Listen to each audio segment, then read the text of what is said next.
Hello everyone, good evening and welcome to Chilliteracy. Happy Wednesday. Hi everyone, it's been a little while.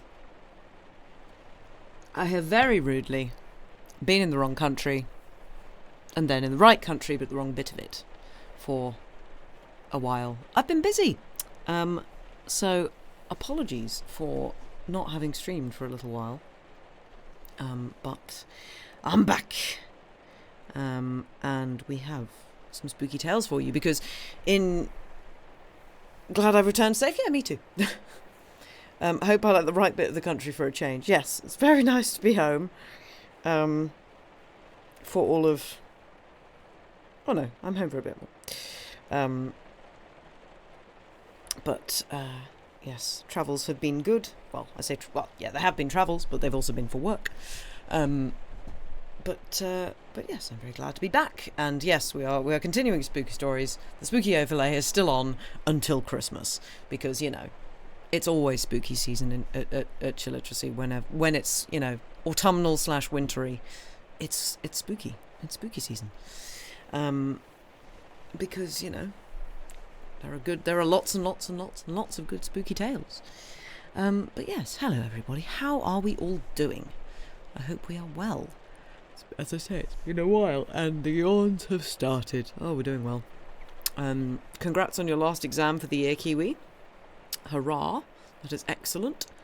Hello, Lady Mephistopheles. Hello, Andy Pants. Hello, Quack. Hello, Parola. Yeah, how are we all doing? I hope we are doing well. Do I have anything to report? Not really. I mean, lots, technically. But it would take too long to regale you with all the tales of my adventures. I will say, though, I was doing a very fun opera for a friend of mine who wrote this, a very short opera, like an hour-long opera, about a dolmen in Wiltshire, I believe, called The Devil's Den. The myth around said dolmen is that every night the devil appears accompanied by a white rabbit and tries to topple the capstone of the dolmen. And next Chilliteracy, my memoirs of travel and doots. Yes, quite. Well, we need to do a Chillitera tea actually at some point. So maybe that'll be what that is. Yes, and apparently the devil appears and tries to topple the capstone of said dolmen, encouraged by the white rabbit. Not as in Alice in Wonderland White Rabbit, a slightly more demonic white rabbit. If a good child runs around the dolmen 7 times, only good things will happen. If a bad child runs round the dolmen 7 times, then bad things will happen, and the rabbit will turn into a fire-breathing toad. And so that's what the opera was about.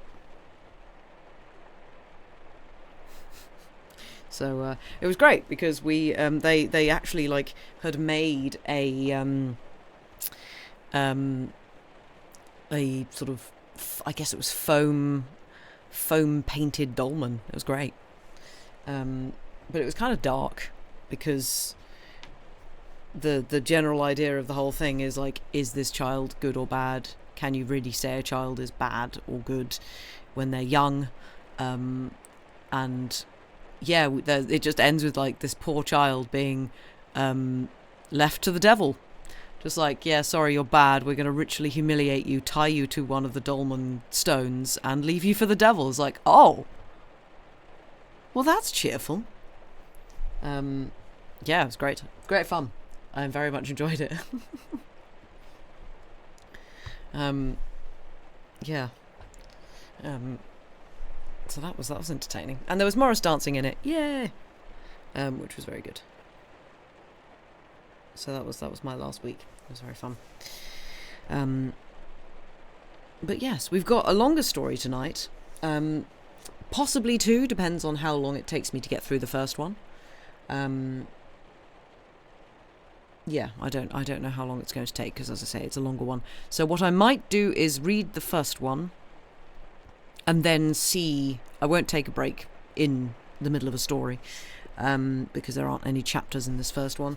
I'll read the first one and see how we're doing for time, and then may or may not read the second one after a break, possibly, not entirely sure. As you can probably hear, I've got a little bit of a croak in my voice, and I'm meant to be singing at the weekend, so we shall see how the old voice is. But a recommendation. Oh yeah, a book recommendation. Actually, is it really a recommendation? I don't know. It's good. It's not amazing, but it's fun. If people like random literary references, I've already recommended it to Andy. The Eyre Affair, as in Jane Eyre, by Jasper Fforde, which is a fantastically spelt surname of Fforde. Yeah, it's fun. It's very silly, and it is chock full of silly literary references. So, not amazing, but it's fun. Yeah, like it's not. Yeah, I like it. It's fun. It's very unsubtle, I think, is the right way to put it. It knows what it is, and it is absolutely going for it. It's a very chill read. It's a very sort of, fun,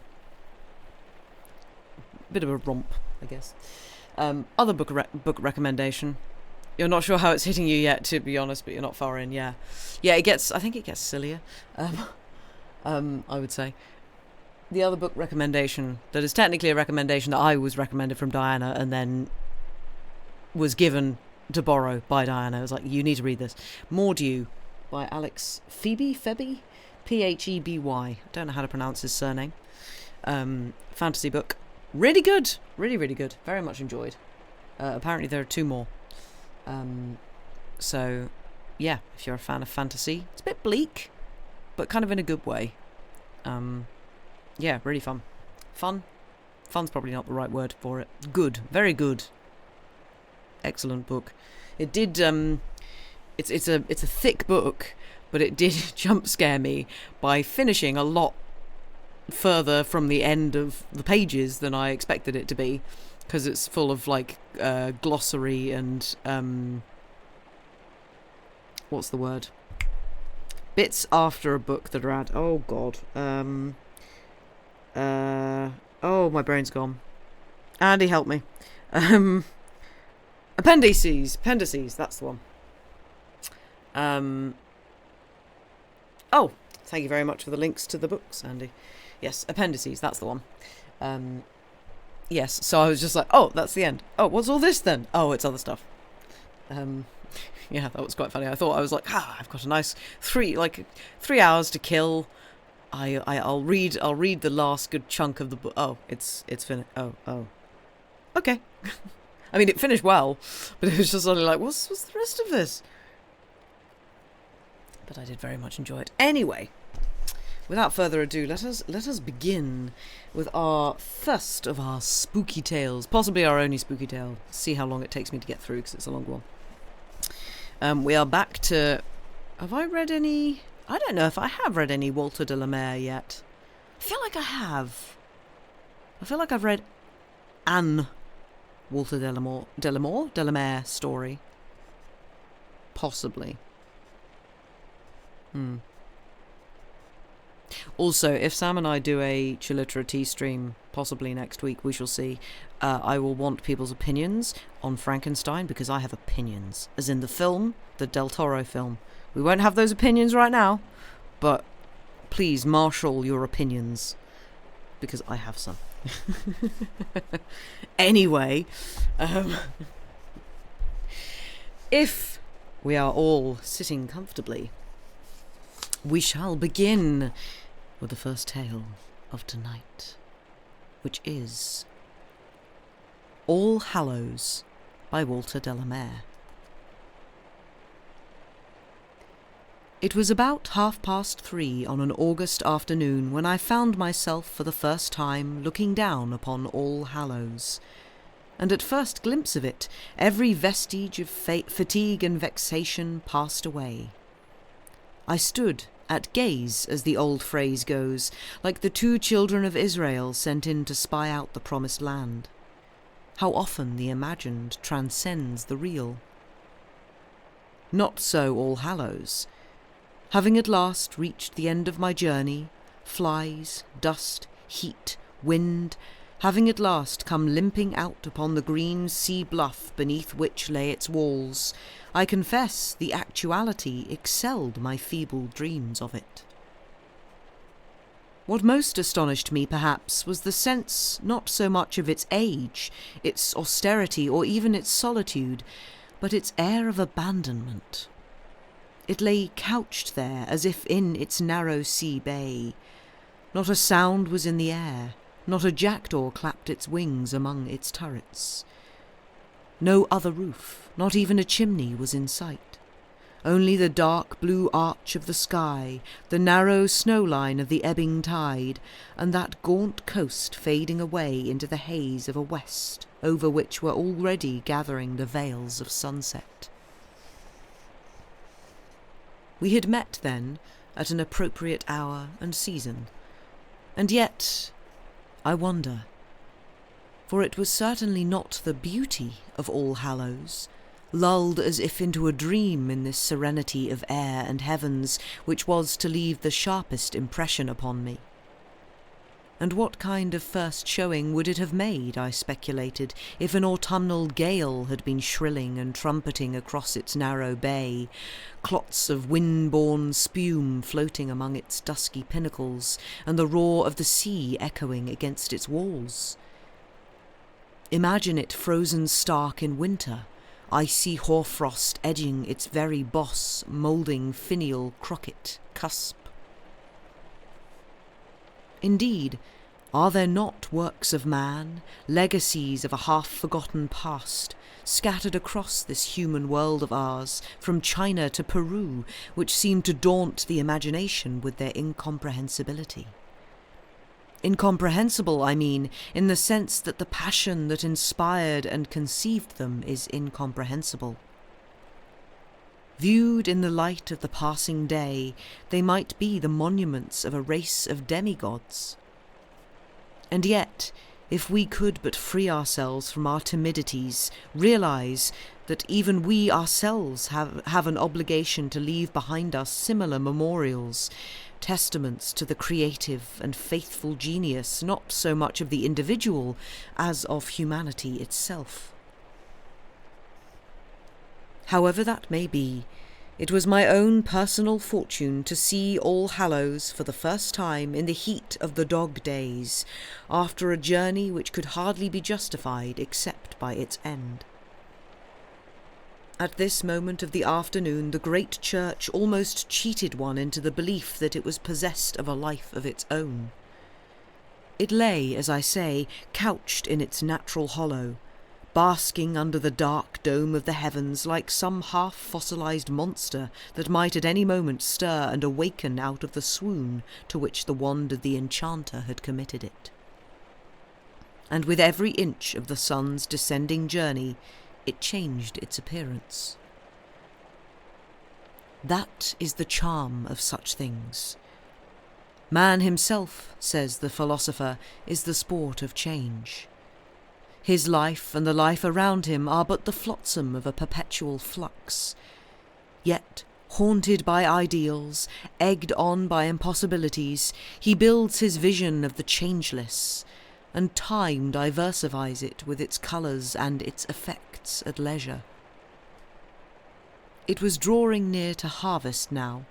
The summer was nearly over, the corn would soon be in stock, the season of silence had come. Not even the robins had yet begun to practise their autumnal lament. I should have come earlier. The distance was of little account, but 9 flinty hills in 7 miles is certainly hard commons. To plod, the occupant of a cloud of dust, up one steep incline and so see another, to plod up that and so see a third, to surmount that and, half-choked, half-roasted, to see, as if in unbelievable mirage, a fourth, And always stone walls, discoloured grass, no flower but ragged ragwort, whited fleabane, moody nettle, and the exquisite stubborn bindweed with its almond-burdened censers, and always the glitter and dazzle of the sun, well, the experience grows irksome. And then that endless flint erection with which some jealous lord of the manor had barricaded his verdurous estate. A fly-infested mile of the company of that wall was tantamount to making one's way into the infernal regions, with Tantalus for fellow pilgrim. And when a solitary and empty dung wagon had lumbered by, lifting the dumb dust out of the road in swirling clouds into the heat-quivering air, I had all but wept aloud. No, I shall not easily forget that walk, or the conclusion of it, when, footsore, all but deadbeat, dust all over me, cheeks, lips, eyelids, in my hair, dust in drifts even between my naked body and my clothes, I stretched my aching limbs on the turf under the straggle of trees which crowned the bluff of that last hill, still blessedly green and verdant, and feasted my eyes on the cathedral beneath me. How odd memory is in her sorting arrangements, how perverse her pigeonholes. It had reminded me of a drizzling evening many years ago. I had stayed a moment to listen to an old Salvation Army officer preaching at a street corner. The sopped and squalid houses echoed with his haranguing. His penitent's drum resembled the block of an executioner. His goatish beard wagged at every word he uttered. "My brothers and sisters," he was saying, "the very instant our fleshly bodies are born, they begin to perish. The moment the Lord has put them together, time begins to take them to pieces again. Now, at this very instant, if you listen close, you can hear the nibblings and frettings of the moth and rust within, the worm that never dies. It's the same with human causes and creeds and institutions, just the same. Oh, then for that strand of beauty, where all that is mortal shall be shed away, and we shall appear in the likeness and verisimilitude of what in sober and awful truth we are." The light striking out of an oil and colourman's shop at the street corner lay across his cheek and beard and glassed his eye. The soaked circle of humanity in which he was gesticulating stood staring and motionless. The lassies, the probationers, the melancholy idlers. I had had enough. I went away. But it is odd that so utterly inappropriate a recollection should have edged back into my mind at this moment. There was, as I have said, no living soul in sight. Only a few seabirds, oyster-catchers maybe, were jangling on the distant beach. It was now 3:15 by my watch, and the usual pensive Linlan lone from the belfry beneath me would soon no doubt be ringing to evensong. But if at that moment a triple bob major had suddenly clanged its alarm over sea and shore, I couldn't have stirred a finger's breadth. Scanty though the shade afforded by the wind-shorn tuft of trees under which I lay might be, I was ineffably at peace. No bell, as a matter of fact, loosed its tongue that stagnant half-hour. Unless, then, the walls beneath me already concealed a few such chance visitors as myself, All Hallows would be empty. A cathedral not only without a close, but without a congregation. Yet another romantic charm. The deanery and the residences of its clergy, my old guidebook had long since informed me, were a full mile or more away.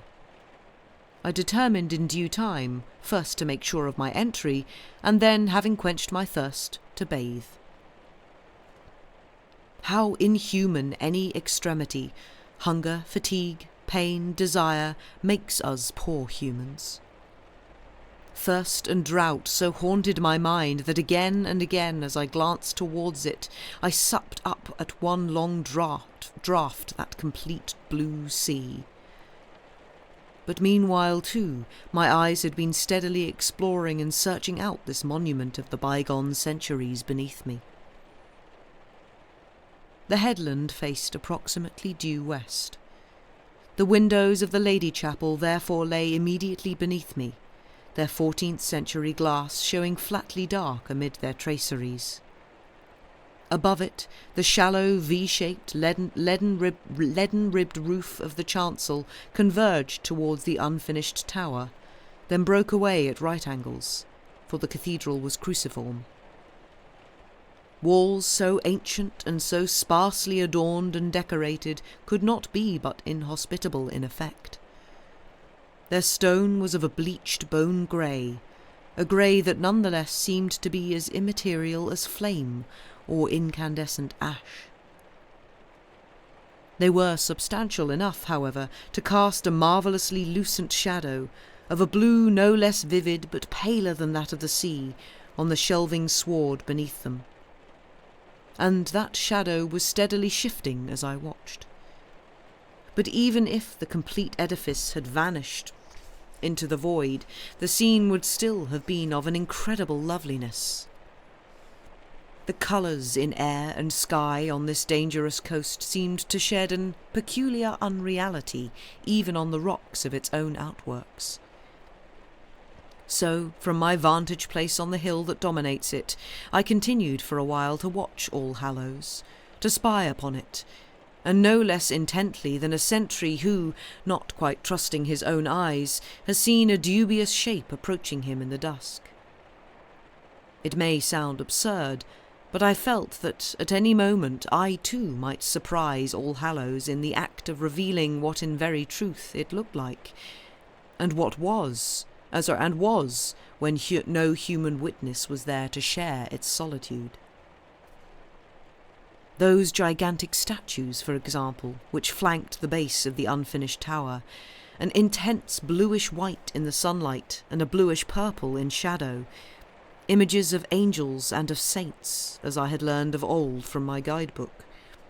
Only 6 of them at most could be visible, of course, from where I sat. And yet I found myself counting them, again and yet again, as if doubting my own arithmetic. For my first impression had been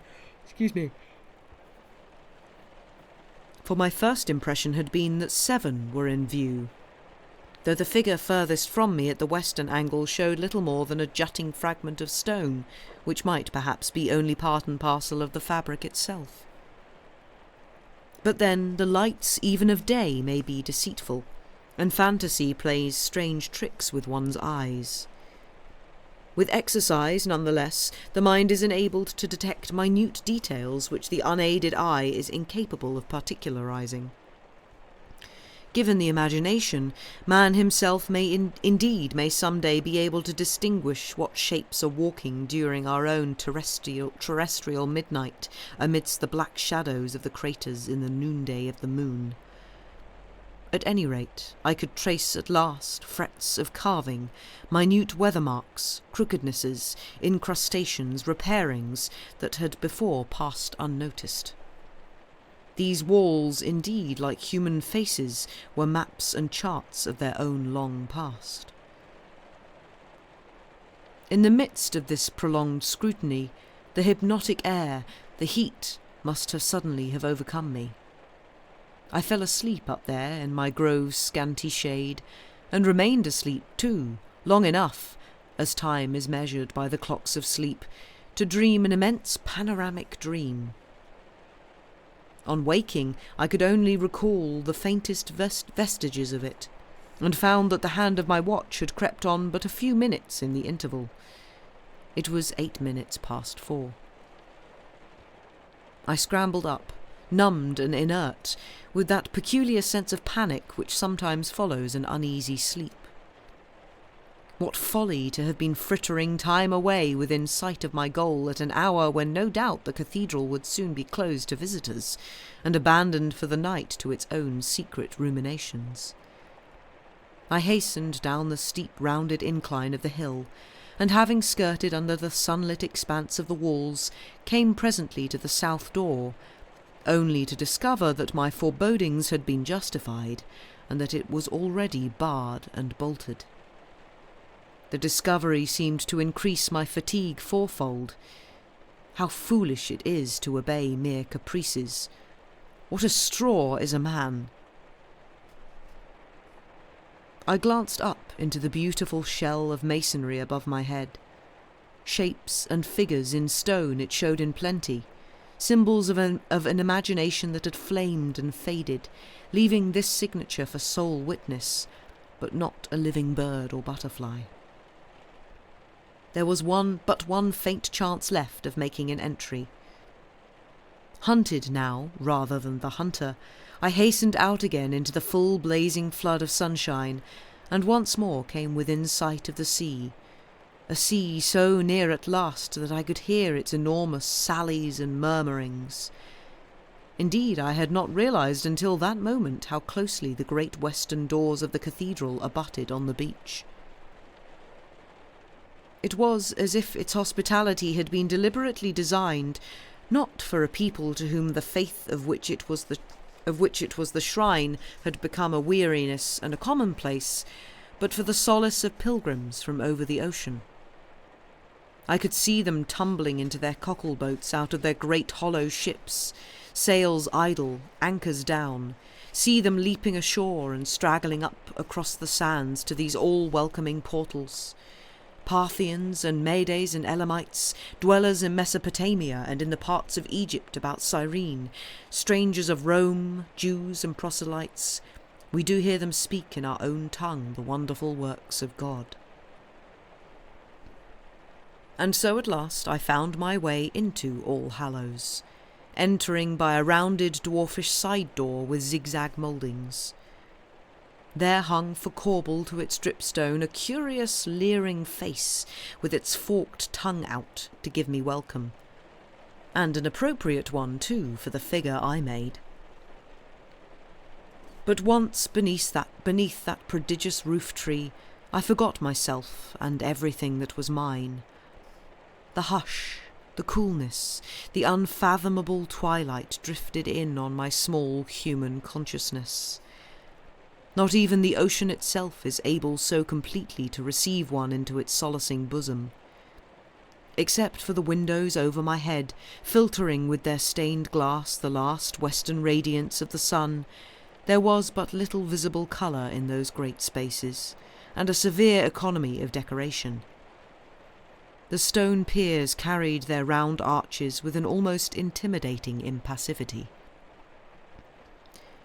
By deliberate design, too, or by some illusion of perspective, the whole floor of the building appeared steadily to ascend towards the east, where a dark, wooden, multitudinously figured rood screen shut off the choir and the high altar from the nave. I seemed to have exchanged one universal actuality for another, the burning world of nature for this oasis of quiet. Here the wings of the imagination need never rest in their flight out of the wilderness into the unknown. Thus resting, I must again have fallen asleep. And so swiftly can even the merest freshet of sleep affect the mind, that when my eyes opened I was completely at a loss. Where was I? What demon of what romantic chasm had swept my poor drowsy body into this immense haunt? The din and clamour of an horrific dream whose fainting rumour was still in my ear became suddenly stilled. Then, at one and the same moment, a sense of utter dismay at earthly surroundings no longer serene and peaceful, but grim and forbidding, flooded my mind, and I became aware that I was no longer alone. 20 or 30 paces away, and a little this side of the rood screen, an old man was standing. To judge from the black and purple velvet and tassel-tagged gown he wore, he was a verger. He had not yet realized, it seemed, that a visitor shared his solitude. And yet he was listening. His head was craned forward and leaned sideways on his rusty shoulders. As I steadily watched him, he raised his eyes, and with a peculiar stealthy deliberation scanned the complete upper regions of the northern transept. Not the faintest rumour of any sound that may have attracted his attention reached me where I sat. Maybe a wild bird had made its entry through a broken pane of glass, and with its cry had at the same moment awakened me and caught his attention. Or maybe the old man was waiting for some fellow occupant to join him from above. I continued to watch him. Even at this distance, the silvery twilight cast by the clerestory windows was sufficient to show me, though vaguely, his face. The high sloping nose, the lean cheekbones and protruding chin. He continued so long in the same position that I at last determined to break in on his reverie. At sound of my footsteps, his head sunk cautiously back upon his shoulders, and he turned, then motionlessly surveyed me as I drew near. He resembled one of those old men whom Rembrandt delighted in drawing. The knotted hands, the blank drooping eyebrows, the wide thin-lipped ecclesiastical mouth, the intent cavernous dark eyes beneath the heavy folds of their lids. White as a miller with dust, hot and draggled, I was hardly the kind of visitor that any self-respecting custodian would warmly welcome, but he greeted me nonetheless with every mark of courtesy. I apologised for the lateness of my arrival and explained it as best I could. Until I caught sight of you, I concluded lamely, I hadn't ventured very far in, otherwise I might have found myself a prisoner for the night. It must be dark in here when there is no moon. The old man smiled, but wryly. As a matter of fact, sir, he replied, the cathedral is closed to visitors at 4. At such times, that is, when there is no afternoon service. Services are not as frequent as they were, but visitors are rare too. In winter, in particular, you notice the gloom, as you say, sir. Not that I ever spend the night here, though I am usually last to leave. There's the risk of fire to be thought of, and I think I should have detected your presence here, sir. One becomes accustomed after many years. There was the usual trace of official pedantry in his voice, but it was more pleasing than otherwise. Nor did he show any wish to be rid of me. He continued his survey, although his eye was a little absent and his attention seemed to be divided. I thought perhaps I might be able to find a room for the night and really explore the cathedral tomorrow morning. It has been a tiring journey. I come from B. Ah, from B. It is a fatiguing journey, sir, taken on foot. I used to walk in there to see a sick daughter of mine. Carriage parties occasionally make their way here, but not so much as once. We are too far out of the hurly-burly to be much intruded on. Not that them who come to make their worship here are intruders, far from it, but most that come are mere sightseers, and the fewer of them, I say, in the circumstances, the better. Something in what I had said or in my appearance seemed to have reassured him. Well, I cannot claim to be a regular churchgoer, I said. I am myself a mere sightseer, and yet, even to sit here for a few minutes is to be reconciled. Ah, reconciled, sir, the old man repeated, turning away. I can well imagine it after that journey on such a day as this. But to live here is another matter. I was thinking of that, I replied, in a foolish attempt to retrieve the position. It must, as you say, be desolate enough in the winter, for 2/3 of the year indeed. We have our storms, sir, the bad with the good, he agreed, and our position is specially prolific of what they call sea fog. It comes driving in from the sea for days and nights together, gale and mist, so that you can scarcely see your open hand in front of your eyes, even in broad daylight. And the noise of it, sir, sweeping across overhead in that woolliness of mist, if you take me, is most peculiar. It's shocking to a stranger. No, sir, we are left pretty much to ourselves when the fine weather birds are flown. You'd be astonished at the power of the winds here. There was a mason, a local man too, not above 2 or 3 years ago, was blown clean off the roof from under the tower, tossed up in the air like an empty sack. But... And the old man at last allowed his eyes to stray upwards to the roof again. But there's not much doing now. He seemed to be pondering. Nothing open. I mustn't detain you, I said. But you were saying that services... Oh, excuse me. But you were saying that services are infrequent now. Why is that? When one thinks of... But tact restrained me. Pray, don't think of keeping me, sir. It's part of my duties. But from a remark you let fall, I was supposing you may have seen something that appeared, I understand, not many months ago in the newspapers. We lost our Dean Pomfrey, last November. To all intents and purposes, I mean, and his office has not yet been filled. Between you and me, sir, there's a hitch, though I should wish it to go no further. They are greedy monsters, those newspapers. No respect, no discretion, no decency in my view, and they copy each other like cats in a chorus. We have never wanted to be a notoriety here, sir, and not of late things of all times. We must face our own troubles. You'd be astonished how callous the mere sightseer can be. And not only them from over the water whom our particular troubles cannot concern, but far worse, parties as English as you or me. They ask you questions you wouldn't believe possible in a civilized country. Not that they care what becomes of us, not one iota, sir. We talk of them masked-up inquisitors in olden times, but there's many a human being in our own would enjoy seeing a fellow creature on the rack if he could get the opportunity. It's a heartless age, sir. This was queerish talk in the circumstances, and after all I myself was of the glorious company of the sightseers. I held my peace, and the old man, as if to make amends, asked me if I would care to see any particular part of the building.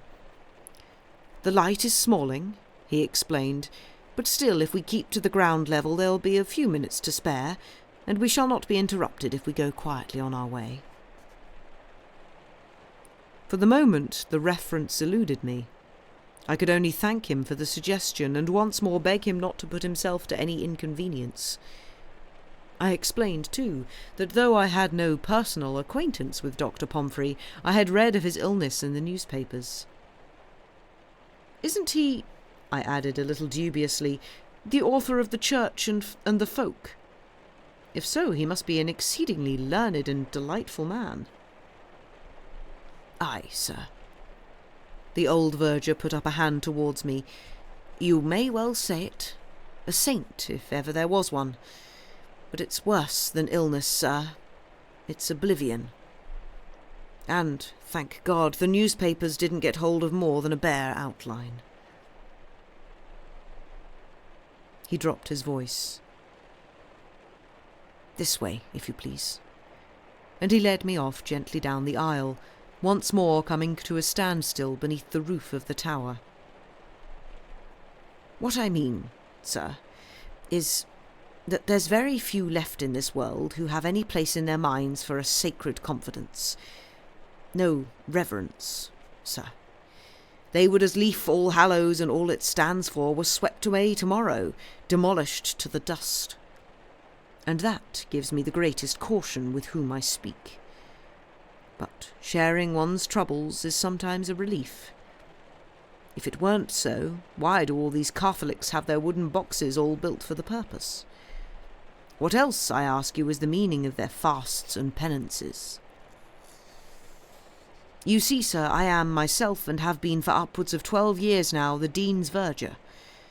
In the sight of no respecter of persons, of offices and dignities, that is, I take it, I might claim to be even an older brother. And our dean, sir, was a man who was all things to all men. No pride of place, no vauntingness, none of your apron and gaiter high and mightiness whatsoever, sir. And then that, and to come on us without warning, or at least without warning as could be taken as such. I followed his eyes into the darkening stony spaces above us. A light like tarnished silver lay over the soundless vaultings. But so, of course, dusk, either of evening or daybreak, would affect the ancient stones. Nothing moved there. "You must understand, sir," the old man was continuing, "the procession for divine service proceeds from the vestry over yonder out through those wrought iron gates, and so under the rood screen and into the chancel there. Visitors are admitted on showing a card or a word to the verger in charge, but not otherwise. If you stand a pace or two to the right, you will catch a glimpse of the altar screen. 14th century work, Bishop Robert de Beaufort, and a unique example of the age. But what I was saying is that when we proceed for the services out of there into here, it has always been our custom to keep pretty close together, more seemly and decent, sir, than straggling in like so many sheep. Besides, sir, aren't we at such times in the manner of an array, marching to war, if you take me? It's a lesson in objects. The third verger leading, then the choristers, boys and men, though sadly depleted, then the minor canons, then any other dignitaries who may happen to be present with the canon in residence, then myself, sir, followed by the dean. There hadn't been much amiss up to then, and on that afternoon I can vouch, and I've repeated it ad nauseam, there was not a single stranger out in this beyond here, sir, knave or transepts. Not within view, that is. One can't be expected to see through 4 feet of Norman stone. Well, sir, we had gone on our way, and I had actually turned about as usual to bow Dr. Pomfrey into his stall, when I found to my consternation, I say, he wasn't there. It alarmed me, sir, and as you might well believe if you knew the full circumstances. Not that I lost my presence of mind. My first duty was to see all things to be in order and nothing unseemly to occur. My feelings were another matter. The old gentleman had left the vestry with us, that I knew. I had myself robed him as usual, and he in his own manner, smiling with his, "Well, Jones, another day gone, another day gone." He was always an anxious gentleman for time, sir, how we spend it and all. As I say then, he was behind me when we swept out of the gates. I saw him coming on out of the tail of my eye. We grow accustomed to it, to see with the whole of the eye, I mean. And then, not a vestige. And me, well, sir, nonplussed, as you may imagine. I gave a look and a sign at Canon Ockham, and the service proceeded as usual, while I hurried back to the vestry, thinking the poor gentleman must have been taken suddenly ill. And yet, sir, I was not surprised to find the vestry vacant, and him not there. I had been expecting matters to come to what you might call a head. As best as I could, I held my tongue, and a fortunate thing it was that Canon Ockham was then in residence, and not Canon Lay Sugar, though perhaps I am not the one to say it. No, sir, our beloved Dean, as pious and harmless a gentleman as ever graced the church, was gone for ever. He was not to appear in our midst again. He had been... And the old man with elevated eyebrows and long lean mouth nearly whispered the words into my ear. He had been absconded, abducted, sir. Abducted? I murmured. The old man closed his eyes, and with trembling lids added, "He was found, sir, late that night, up there in what they call the trophy room, sitting in a corner there, weeping. A child.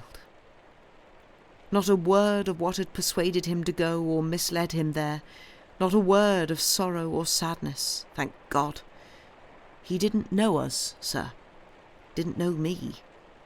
Just simple, harmless memory, all gone. Simple, sir. It was foolish to be whispering together like this beneath these enormous spaces, with not so much as a clothes moth for sign of life within view, but I even lowered my voice still further. Were there no premonitory symptoms? Had he been failing for long? The spectacle of grief in any human face is afflicting, but in a face as aged and resigned as this old man's, I turned away in remorse the moment the question was out of my lips. Emotion of any kind is a human solvent, and a sort of friendliness had sprung up between us. "If you will just follow me," he whispered, "there's a little place where I make my ablutions that might be of service, sir. We could converse there in better comfort. I am sometimes reminded of these words in Ecclesiastes, and a bird of the air shall tell of the matter. There is not much in our poor human affairs, sir, that was not known to the writer of that book." He turned and led the way with surprising celerity, gliding along in his thin-soled, square-toed clerical springside boots, and came to a pause outside a nail-studded door. He opened it with a huge key and admitted me into a recess under the central tower. We mounted a spiral stone staircase and passed along a corridor hardly more than 2 feet wide, and so dark that now and again I thrust out my fingertips in search of his black velveted gown to make sure of my guide. This corridor at length conducted us into a little room, whose only illumination, I gathered, was that of the ebbing dusk from within the cathedral. The old man, with trembling rheumatic fingers, lit a candle, and thrusting its stick into the middle of an old oak table, pushed open yet another thick oaken door. "You will find a basin and a towel in there, sir, if you will be so kind." I entered. A print of the crucifixion was tin-tacked to the panelled wall, and beneath it stood a tin basin and jug on a stand. Never was water sweeter. I loved my face and hands, and drank deep, my throat like a parched river course after a drought. What appeared to be a tarnished censer lay in one corner of the room. A pair of 7-branched candlesticks shared a recess with a mousetrap and a book. My eyes passed wearily yet gratefully from one to another of these mute discarded objects while I stood drying my hands. When I returned, the old man was standing motionless before the spike-barred grille of the window, peering out and down. "You asked me, sir," he said, turning his lank, waxen face into the feeble rays of the candle. "You asked me, sir, a question which, if I understood you aright, was this. Was there anything that had occurred previous that would explain what I have been telling you? Well, sir, it's a long story, and one best restricted to them perhaps that have the goodwill of things at heart. All Hallows, I might say, sir, is my second home. I have been here, boy and man, for close on 55 years, have seen 4 bishops pass away, and have served under no less than 5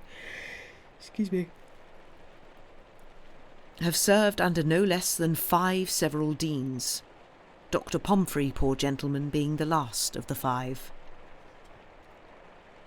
If such a word could be excused, sir, it's no exaggeration to say that Canon Lay Sugar is a greenhorn by comparison, which may be in part why he has never quite hit it off, as they say, with Canon Ockham, or even with Archdeacon Trafford, though he's another kind of gentleman altogether, and he is at present abroad. He had what they call a breakdown in health, sir. Now, in my humble opinion, what was required was not only wisdom and knowledge, but simple common sense. In the circumstances I am about to mention, it serves no purpose for any of us to be talking too much, to be forever sitting at a table with shut doors and finger on lip, and discussing what to most intents and purposes would hardly be called evidence at all, sir. What is the use of argufying, splitting hairs, objurgating about trifles, when matters are sweeping rapidly on from bad to worse? I say it with all due respect, and not, I hope, thrusting myself into what doesn't concern me. Dr. Pomfrey might be with us now in his own self and reason, if only common caution had been observed. But now that the poor gentleman is gone beyond all that, there is no hope of action or agreement left, none whatsoever. They meet, and they have now one expert, now another down from London, and even from the continent. And I don't say they are not knowledgeable gentlemen either, nor a pride to their profession. But why not tell all? Why keep back the very secret of what we know? That's what I am asking. And what's the answer? Why simply that what they don't want to believe? Why what runs counter to their hopes and wishes and credibilities and comfort in this world? That's what they keep out of sight as long as decency permits. Canon Lay Sugar knows, sir, what I know. And how, I ask, is he going to get to grips with it at this late day if he refuses to acknowledge that such things are what every fragment of evidence goes to prove that they are? It's we, sir, and not the rest of the heedless world outside, who, in the long and short of it, are responsible. And what I say is, no power or principality here or hereunder can take possession of a place while those inside have faith enough to keep them out. But once let that falter, the seas are in. And when I say no power, sir, I mean, with all deference, even Satan himself. The lean, lank face had set at the word like a wax mask. The black eyes beneath the heavy lids were fixed on mine with an acute intensity, and, though more inscrutable things haunted them, with an unfaltering courage. So dense a hush hung about us that the very stones of the walls seemed to be of silence solidified. It is curious what a refreshment of spirit a mere tin basin full of water may be. I stood leaning against the edge of the table so that the candlelight still rested on my companion. "What is wrong here?" I asked him boldly. He seemed not to have expected so direct an inquiry. "Wrong, sir? Why, if I might make so bold," he replied with a wan, faraway smile, and gently drawing his hand down one of the velvet lapels of his gown. "If I might make so bold, sir, I take it that you have come as a direct answer to prayer." His voice faltered. "I am an old man now, and nearly at the end of my tether. You must realise, if you please, that I can't get any help that I can understand. I'm not doubting that the gentlemen I have mentioned have only the salvation of the cathedral at heart. The cause, sir, and a graver responsibility yet. But they refuse to see how close to the edge of things we are, and how we are drifting. Take mere situation. So far as my knowledge tells me, there is no sacred edifice in the whole kingdom, of a piece, that is, with all Hallows, not only in mere size and age, but in what I might call sanctity and tradition, that is so open. Open, I mean, sir, to attack of this peculiar and terrifying nature." "Terrifying?" "Terrifying, sir, though I hold fast to what wits my Maker has bestowed on me. Where else, may I ask, would you expect the powers of darkness to congregate in open besiegement than in this narrow valley? First, the sea out there. Are you aware, sir, that ever since living remembrance flood tide has been gnawing and mumbling its way into this bay to the extent of 3 or 4 feet per annum?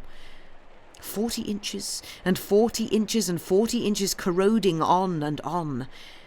Watch it, sir, man and boy, as I have these 60 years past, and then make a century of it.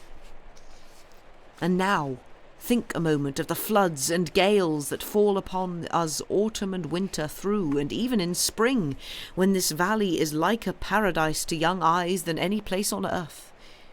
They make the roads from the nearest towns well nigh impassable, which means that for 7 months of the year we are, to all intents and purposes, clean cut off from the rest of the world, as the shindles out there are from the mainland. Are you aware, sir, I continue, that as we stand now we are above a mile from traces of the nearest human habitation, and them merely the relics of a burnt-out old farmstead? I warrant that if, and which God forbid, you had been shut up here during the coming night, and it was a near thing but what you weren't, I warrant you might have shouted yourself dumb out of the nearest window, if window you could reach, and not a human soul to heed or help you. I shifted my hands on the table. It was tedious to be asking questions that received only such vague and evasive replies, and it is always a little disconcerting in the presence of a stranger to be spoken to so close and with such positiveness. Well, I smiled, I hope I should not have disgraced my nerves to such an extreme as that. As a small boy, one of my particular fancies was to spend a night in a pulpit. There's a cushion, you know. The old man's solemn glance never swerved from my eyes. "But I take it, sir," he said, "if you had ventured to give out a text up there in the dark hours, your innocent young mind would not have been prepared for any kind of a congregation." "You mean," I said a little sharply, "that the place is haunted?" The absurd notion had flitted across my mind of some wandering tribe of travellers chancing on a refuge so ample and isolated as this, and taking up its quarters in its secret parts. The old church must be honeycombed with corridors and passages and chambers pretty much like the one in which we were now concealed, and what does Catholic imply but an infinite hospitality within prescribed limits? But the old man had taken me at my word. "I mean, sir," he said firmly, shutting his eyes, "that there are devilish agencies at work here." He raised his hand.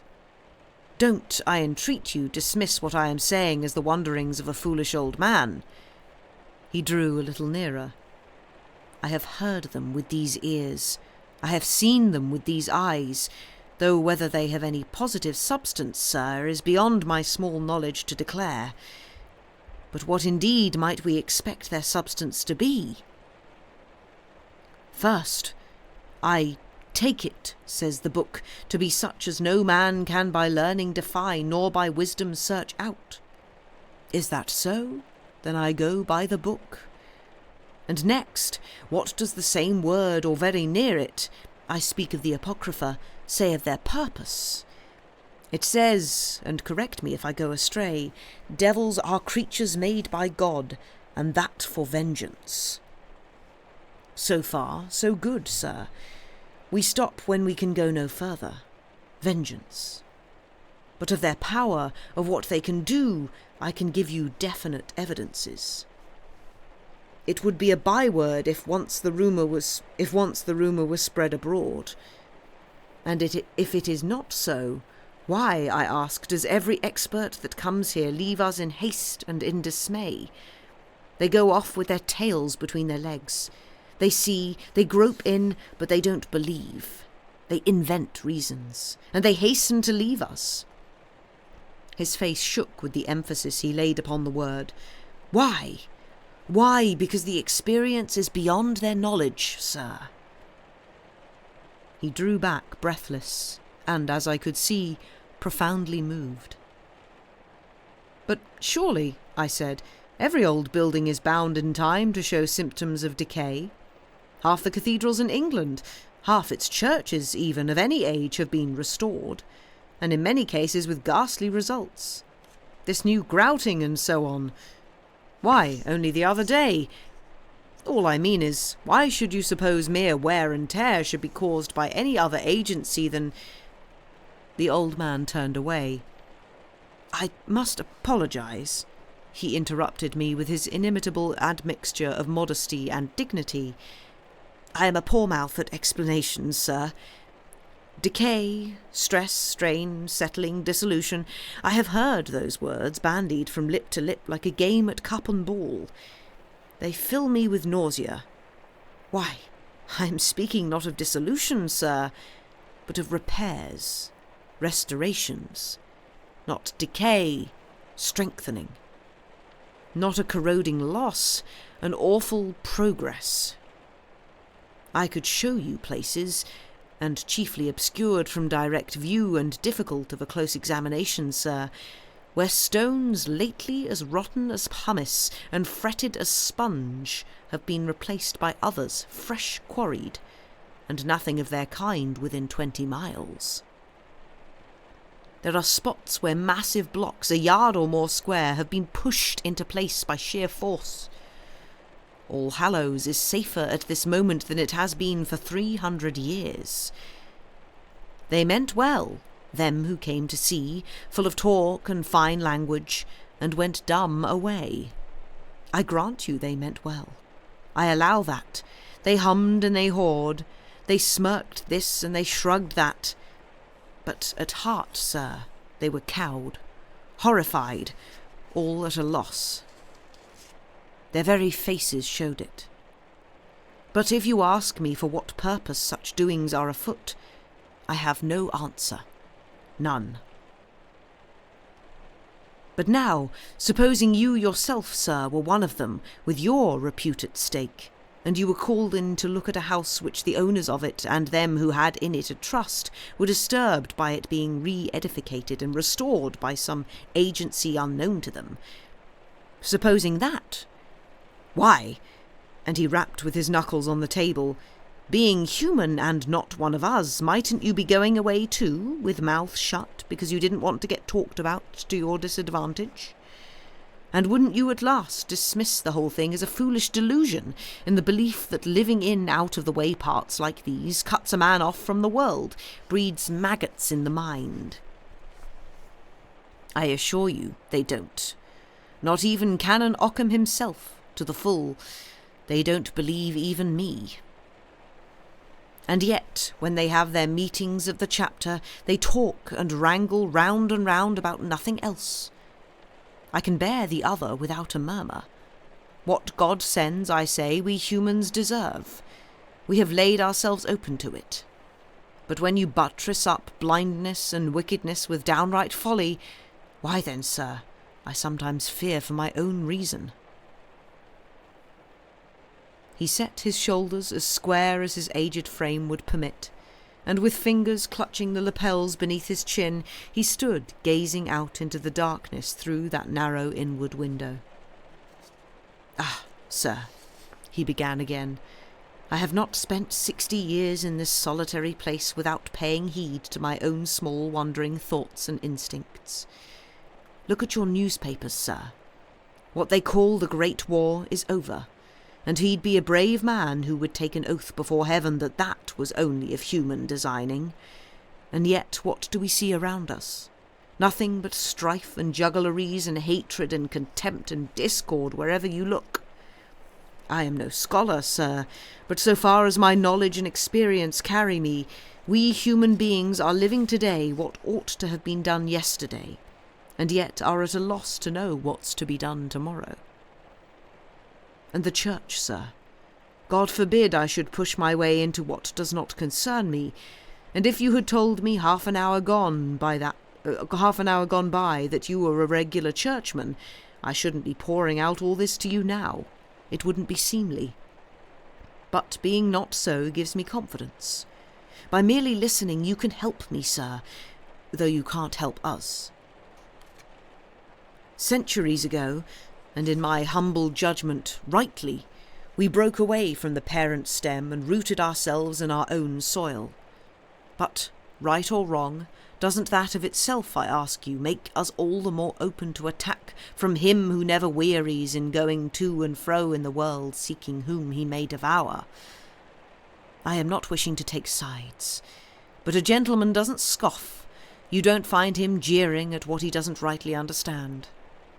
He keeps his own counsel, sir.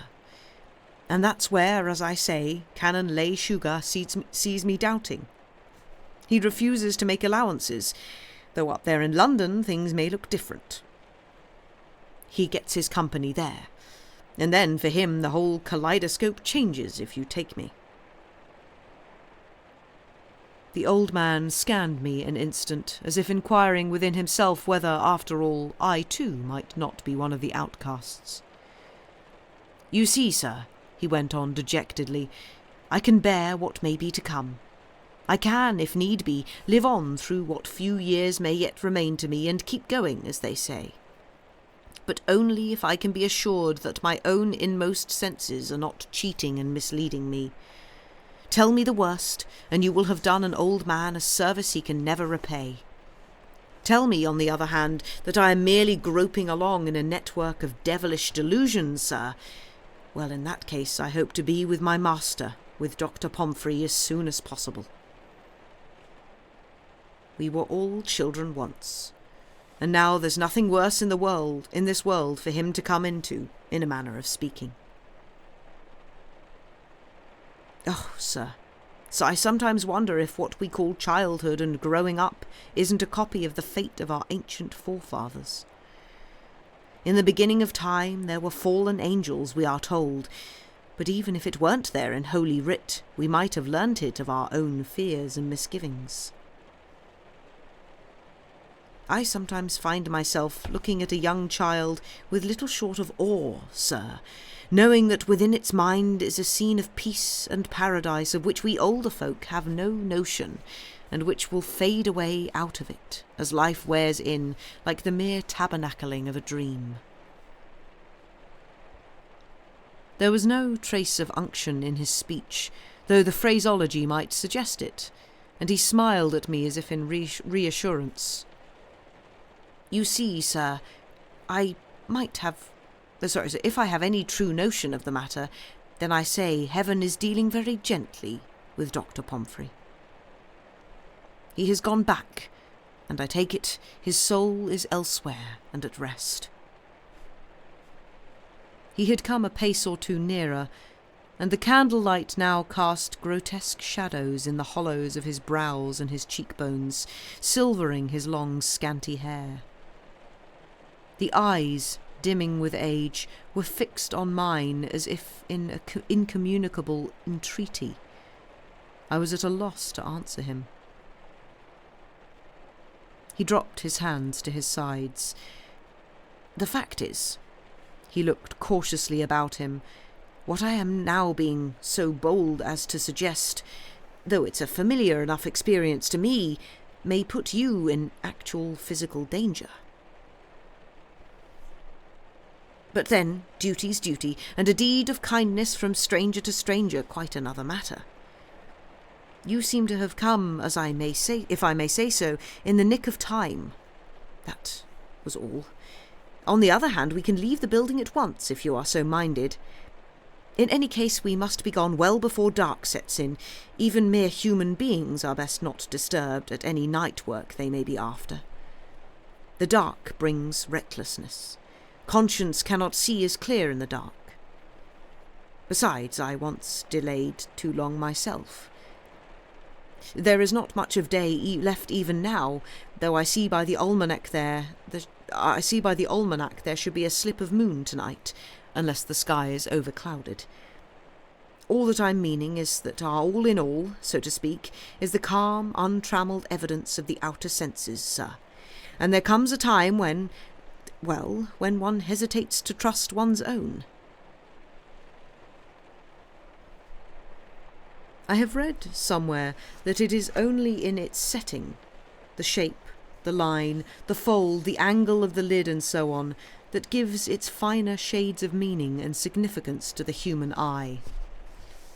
Looking into his, even in that narrow and melancholy illumination, was like pondering over a grey, salt, desolate pool, such as sometimes neighbours the sea on a flat and dangerous coast. Perhaps if I had been a little less credulous, or less exhausted, I should by now have begun to doubt this old creature's sanity. And yet, surely, at even the faintest contact with the insane, a sentinel in the mind sends up flares and warnings. The very landscape changes. There is a sense of insecurity. If, too, the characters inscribed by age and experience on a man's face can be evidence of goodness and simplicity, then my companion was safe enough. To trust in his sagacity was another matter. But then there was All Hallows itself to take into account. That first glimpse from my green headland of its lowering yet lovely walls had been strangely moving. There are buildings, almost as though they were once copies of originals now half forgotten in the human mind, that have a singular influence on the imagination. Even now, in this remote, candle-lit room, immured between its massive stones, the vast edifice seemed to be gently and furtively fretting its impression on my mind. I glanced again at the old man. He had turned aside as if to leave me unbiased to my own decision. How would a lifetime spent between these sombre walls have affected me? I wondered. Surely it would be an act of mere decency to indulge their worn-out hermit. He had appealed to me. If I were 10 times more reluctant to follow him, I could hardly refuse. Not, at any rate, without risking a retreat as humiliating as that of the architectural experts he had referred to, with my tail between my legs. I only wish I could hope to be of any real help. He turned about. His expression changed as if at the coming of a light. "Why then, sir, let us be gone at once. You are with me, sir. That was all I hoped and asked. And now there's no time to waste." He tilted his head to listen a moment, and with that large, flat, shell-like ear of his which age alone seems to produce. "Matches and candle, sir." He had lowered his voice to a whisper.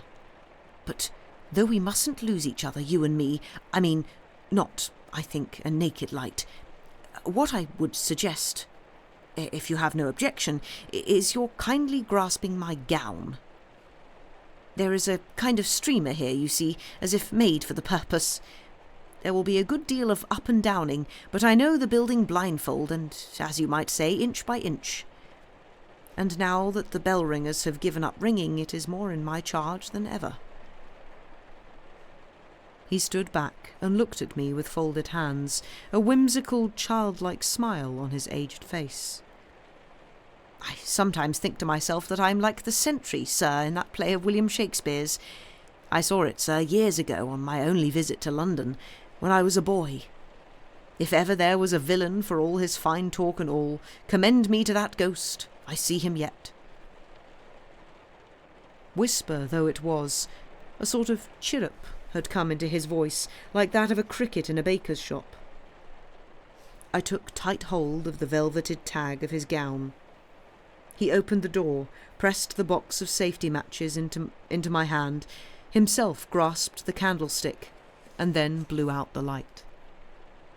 We were instantly marooned in an impenetrable darkness. "Now, sir, if you would kindly remove your walking shoes," he muttered close in my ear, "we should proceed with less noise. I shan't hurry you, and please to tug at the streamer if you need attention. In a few minutes the blackness will be less intense." As I stooped down to loose my shoelaces, I heard my heart thumping merrily away. It had been listening to our conversation, apparently. I slung my shoes round my neck, as I had often done as a boy when going paddling, and we set out upon our expedition. I have endured too often the nightmare of being lost and abandoned in the stony bowels of some strange and prodigious building to take such an adventure lightly.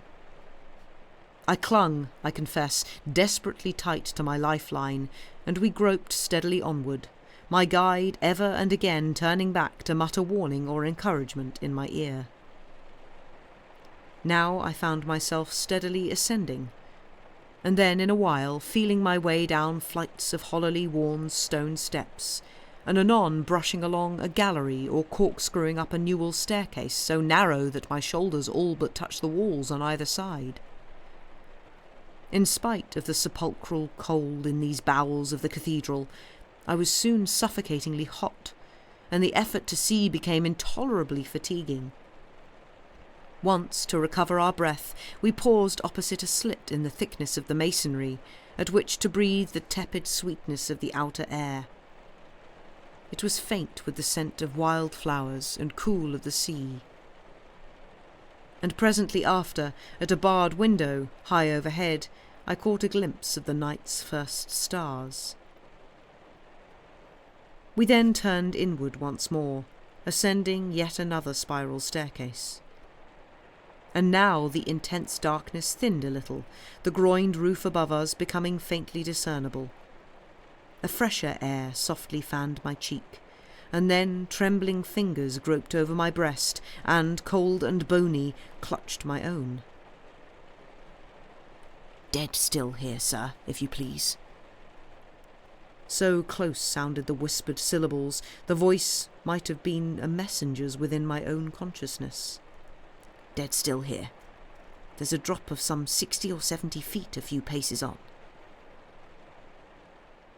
I peered out across the abyss, conscious, it seemed, of the high superincumbent weight of the noble fretted roof, only a small space now immediately above our heads.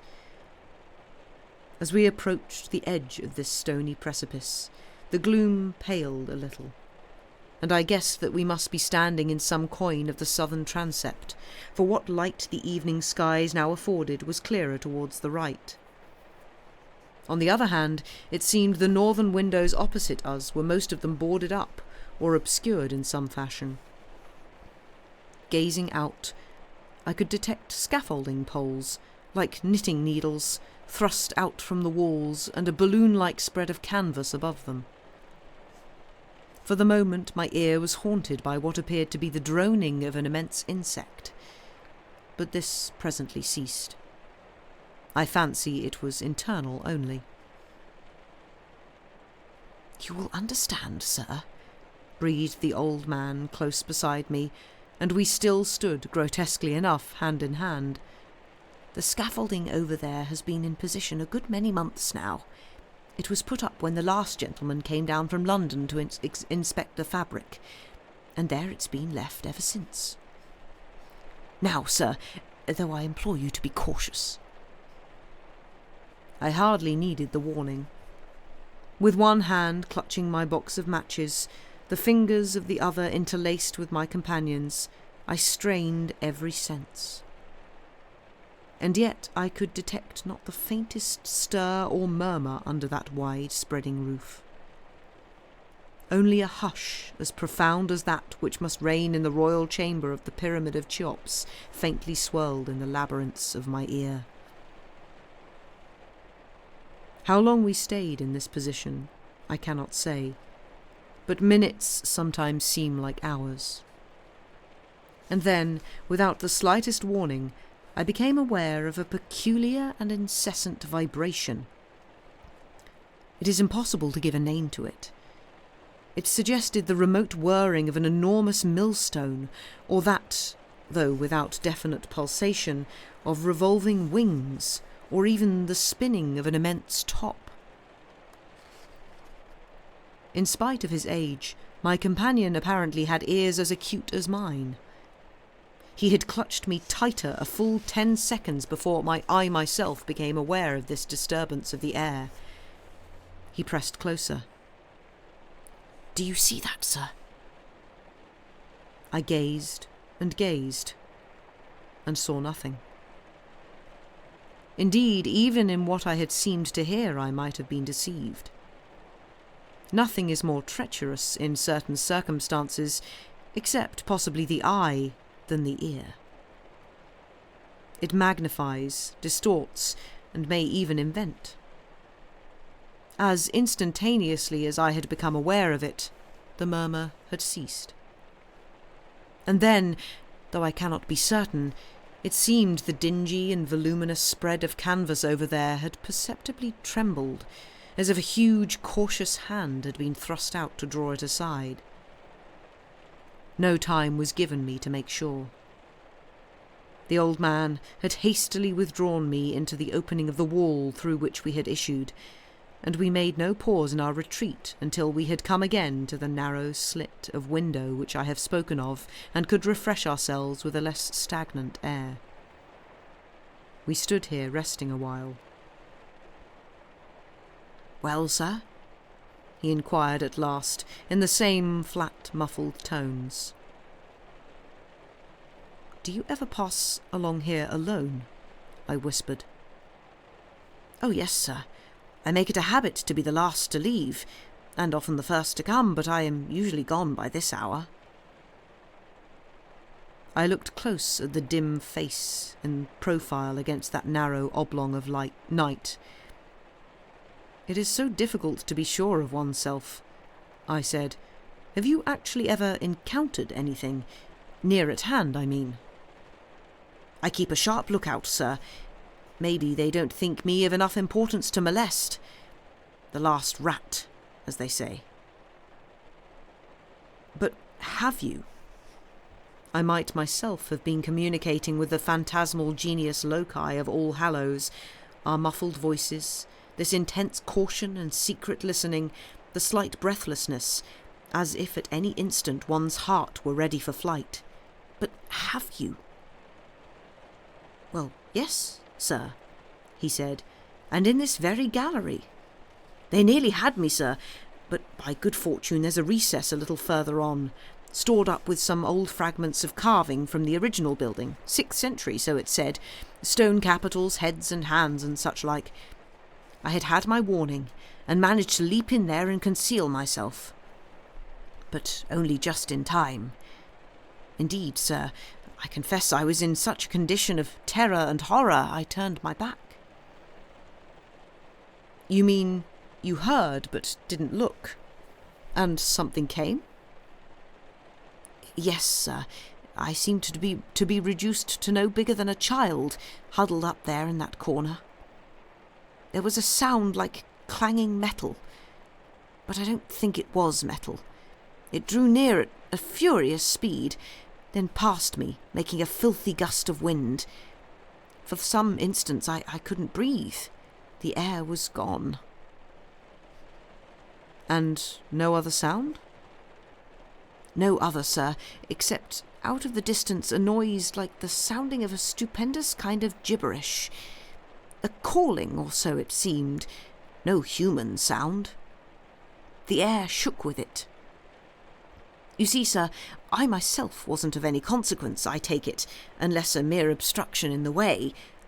But I have heard it said somewhere that the rarity of these happenings is only because it's a pain and torment, and not any sort of pleasure for such beings, such apparitions, sir, good or bad, to visit our outward world.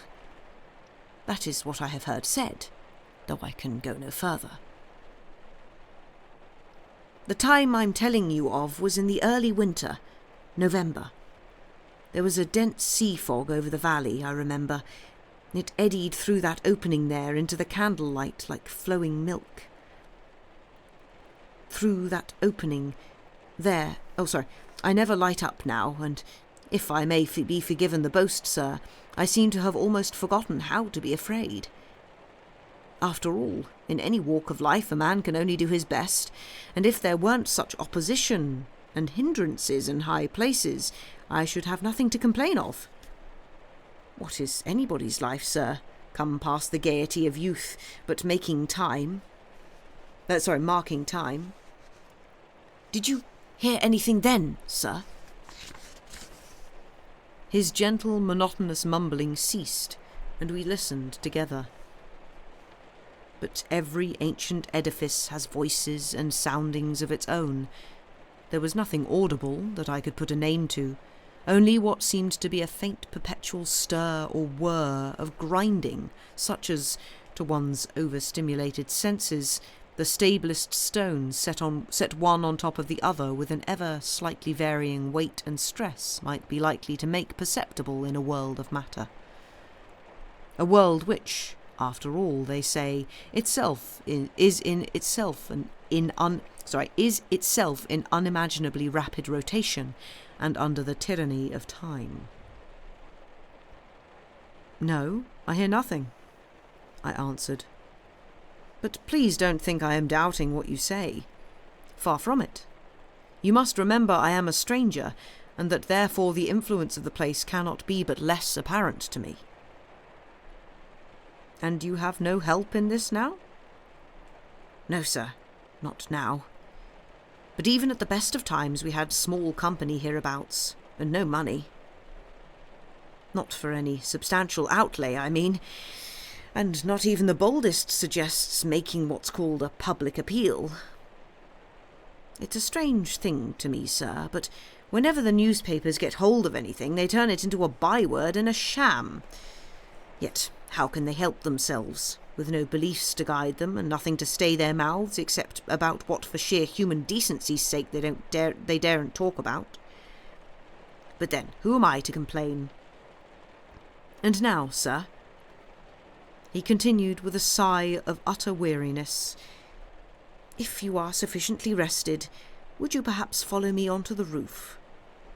It is the last visit I make, though by rights perhaps I should take in what there is of the tower, but I am too old for that, clambering and climbing over naked beams, and the ladders are not so safe as they were. We had not far to go. The old man drew open a squat, heavily ironed door at the head of a flight of wooden stairs. It was latched but not bolted, and admitted us at once to the leaden roof of the building and to the immense amphitheatre of evening. The last faint hues of sunset were fading in the west, and silver-bright speaker shared with the tilted crescent of the moon the serene lagoon-like expanse of sky above the sea. Even at this height the air was audibly stirred with the low lullaby of the tide. The staircase by which we had come out was surmounted by a flat penthouse roof about 7 feet high. We edged softly along, then paused once more, to find ourselves now all but tete-a-tete with the gigantic figures that stood sentinel at the base of the buttresses to the unfinished tower. The tower was so far unfinished, indeed, as to wear the appearance of the ruinous, besides which, what appeared to be scars and stains as if of fire were detectable on some of its stones, reminding me of the legend which years before I had chanced upon, that this stretch of coast had more than once been visited centuries ago by pillaging Norsemen. The night was unfathomably clear and still. On our left rose the conical bluff of the headland, crowned with the solitary grove of trees beneath which I had taken refuge from the blinding sunshine that very afternoon. Its grasses were now hoary with faintest moonlight. Far to the right stretched the flat, cold plain of the Atlantic, that enormous, darkened looking-glass of space, only a distant lightship ever and again stealthily signalling to us with a lean phosphoric finger from its outermost reaches. The mere sense of that abysm of space, its waste powdered with the stars of the Milky Way, the mere presence of the stony Leviathan on whose back we two humans now stood, dwarfed into insignificance beside these gesturing images of stone, were enough of themselves to excite the imagination. And, whether matter of fact or pure delusion, this old verger's insinuations that the cathedral was now menaced by some inconceivable danger and assault had set my nerves on edge. My feet were numb as the lead they stood upon, while the tips of my fingers tingled as if a powerful electric discharge were coursing through my body. We moved gently on, the spare shape of the old man a few steps ahead, peering cautiously to right and left of him as we advanced. Once, with a hasty gesture, he drew me back and fixed his eyes for a full minute on a figure, at two removes, which was silhouetted at that moment against the starry emptiness. A forbidding thing enough, viewed in this vague luminosity, which seemed, in spite of the unmoving stare that I fixed on it, to be perceptibly stirring on its wind-worn pedestal. But no, all's well, the old man had mutely signalled to me, and we pushed on. Slowly and cautiously, indeed I had time to notice in passing that this particular figure held stretched in its right hand a bent bow, and was crowned with a high, weather-worn stone coronet. One and all were frigid company. At last we completed our circuit of the tower, had come back to the place we had set out from, and stood eyeing one another like two conspirators in the clear dusk. Maybe there was a tinge of incredulity on my face. "No, sir," murmured the old man. "I expected no other. The night is uncommonly quiet. I've noticed that before. They seem to leave us in peace, leave us at peace on nights of quiet. We must turn in again and be getting home." Until that moment I had thought no more of where I was, to sleep or to get food, nor had even realised how famished with hunger I was. Nevertheless, the notion of fumbling down again out of the open air into the narrow inward blackness of the walls from which we had just issued was singularly uninviting. Across these wide, flat stretches of roof there was at least space for flight, and there were recesses for concealment. To gain a moment's respite, I inquired if I should have much difficulty in getting a bed in the village. And, as I had hoped, the old man himself offered me hospitality. I thanked him, but still hesitated to follow, for at that moment I was trying to discover what peculiar effect of dusk and darkness a moment before had deceived me into the belief that some small animal, a dog, a spaniel I should have guessed, had suddenly and surreptitiously taken cover behind the stone buttress nearby. But that apparently had been a mere illusion. The creature, whatever it might be, was no barker at any rate. Nothing stirred now, and my companion seemed to have noticed nothing amiss. "You were saying," I pressed him, "that when restorations of the building were in contemplation, even the experts were perplexed by what they discovered. What did they actually say?" Say, sir?" Our voices sounded as small and meaningless up there as those of grasshoppers in a noonday meadow.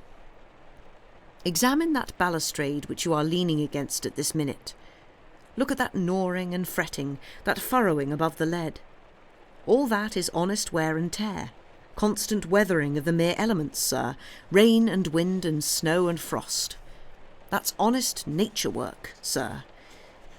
But now compare it, if you please, with this St. Mark here. And remember, sir, these images were intended to be part and parcel of the fabric, as you might say, sentries on a castle, symbols, you understand." I stooped close under the huge grey creature of stone until my eyes were scarcely more than 6 inches from its pedestal. And, unless the moon deceived me, I confess I could find not the slightest trace of fret or friction. Far from it. The stone had been grotesquely decorated in low relief with a gaping crocodile, a 2-headed crocodile, and the angles, nubs, and undulations of the creature were cut as sharp as with a knife in cheese. I drew back. "Now cast your glance upwards, sir. Is that what you would call a saintly shape and gesture?" What I took to represent an eagle was perched on the image's lifted wrist, but lowering and vulture-like. The head of the figure was poised at an angle of defiance, the ears unnaturally high up on the skull, the lean right forearm extended with pointing forefinger as if in derision. Its stony gaze was fixed upon the stars. Its whole aspect was undeniably sinister and intimidating. The faintest puff of milk-warm air from over the sea stirred on my cheek. I drew aside. "Aye, sir, and so with one or two of the rest of them," the old man commented as he watched me. "There are other wills than the Almighty's." At this, the pent-up excitement within me broke bounds. This nebulous, insinuatory talk. I all but lost my temper. "I can't for the life of me understand what you are saying," I exclaimed in a voice that astonished me with its shrill volume of sound and that intense, lofty quiet. "One doesn't repair in order to destroy." The old man met me without flinching. "No, sir? Say you so, and why not? Are there not two kinds of change in this world, a building up and a breaking down? To give strength and endurance for evil or misguided purposes, would that be time wasted if such was your aim? Why, sir, isn't that true even of the human mind and heart? We are here on the outskirts, I grant, but where would you expect the activity to show itself unless in the outer defences? An institution may be beyond dying, sir. It may be being restored for a worse destruction. And 100 trumpeting voices would make no difference when the faith and life within it is tottering to its fall." Somehow this muddle of metaphors reassured me. Obviously the old man's wits had worn a little thin. He was the victim of an intelligible but monstrous hallucination. "And yet you are taking it for granted," I expostulated, "that if what you say is true, a stranger could be of the slightest help.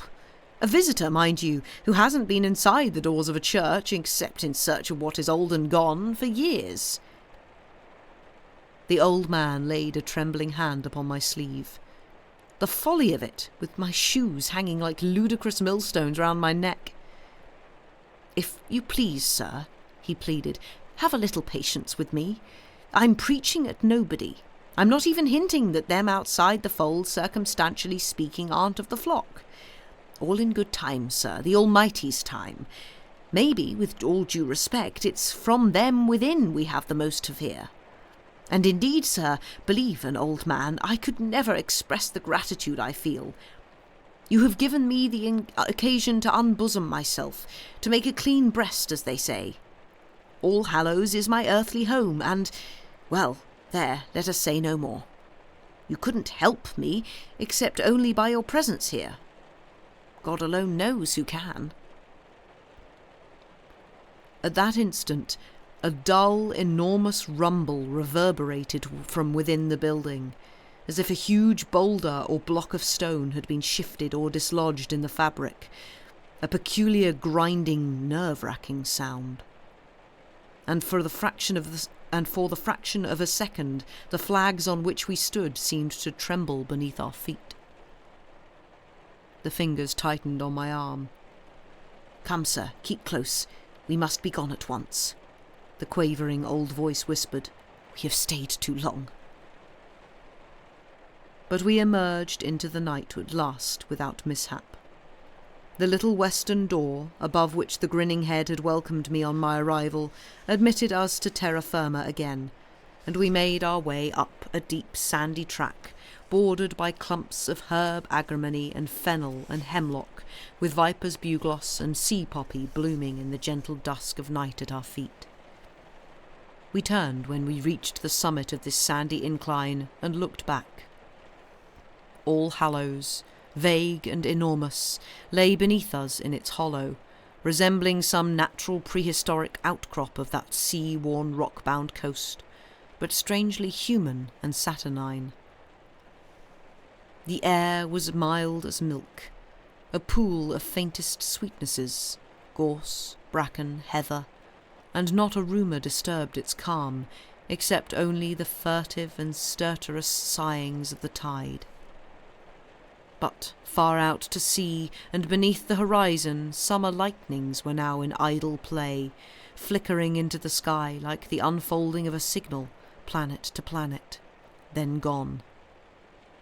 That alone, and perhaps too this feeble moonlight glinting on the ancient glass, may have accounted for the faint vitreous glare that seemed ever and again to glitter across the windows of the northern transept far beneath. And yet how easily deceived is the imagination. This old man's talk still echoing in my ear, I could have vowed this was no reflection, but the glow of some light shining fitfully from within outwards. The old man paused beside a flowering bush of fuchsia at the wicket gate leading into his small square of country garden. "You'll forgive me, sir, for mentioning it, but I make it a rule as far as possible to leave all my troubles and misgivings outside when I come home. My daughter is a widow, and not long in that sad condition, so I keep as happy a face as I can on things. And yet, well, sir, I wonder at times if a personal sacrifice isn't incumbent on them that have their object most at heart. I'd go out myself very willingly, sir, I can assure you, if there was any certainty in my mind that it would serve the cause. It would be little to me if—" He made no attempt to complete the sentence.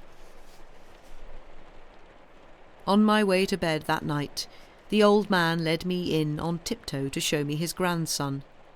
His daughter watched me intently as I stooped over the child's cot, with that bird-like solicitude which all mothers show in the presence of a stranger. Her small son was of that fairness which almost suggests the unreal. He had flung back his bedclothes, as if innocence in this world needed no covering or defence, and lay at ease, the dews of sleep on lip, cheek, and forehead. He was breathing so quietly that not the least movement of shoulder or narrow breast was perceptible. "The lovely thing," I muttered, staring at him. "Where is he now, I wonder?" His mother lifted her face and smiled at me with a drowsy, ecstatic happiness, then sighed. And from out of the distance there came the first prolonged whisper of a wind from over the sea. It was 11 by my watch.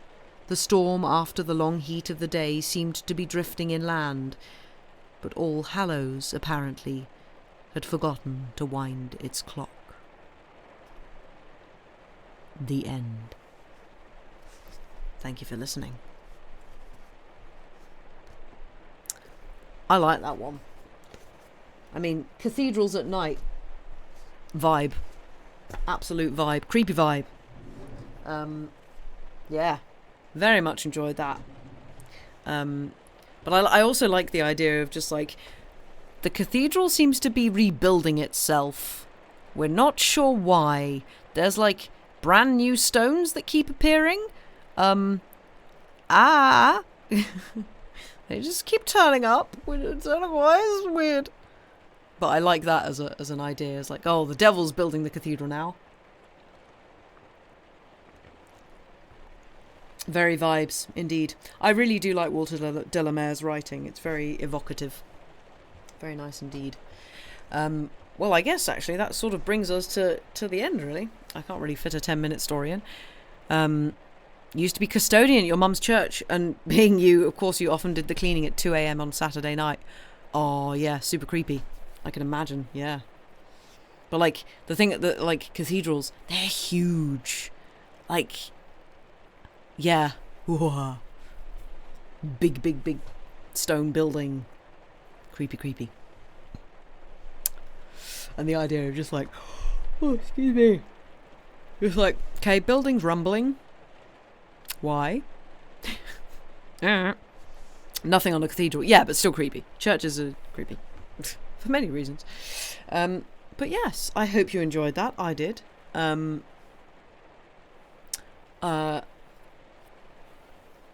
Lots of space for ghosts and other fun things to hide. Indeed. I was thinking of raiding, but I'm kind of knackered, so possibly not. I'm assuming if Sam streams on Saturday, which he probably will be, he will probably read over to Desert Bus. Will it be still going on Saturday? Will Desert Bus still be going on Saturday?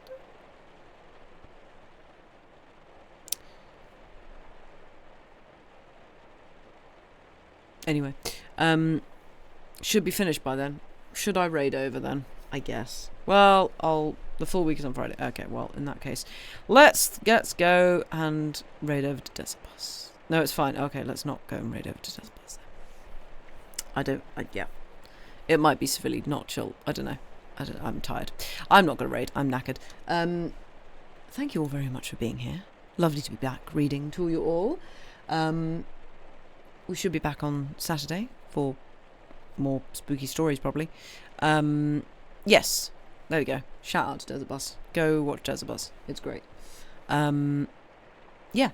Go take care of yourselves. Thank you for being lovely people and being around, and we shall see you all again soon. Thank you and good night.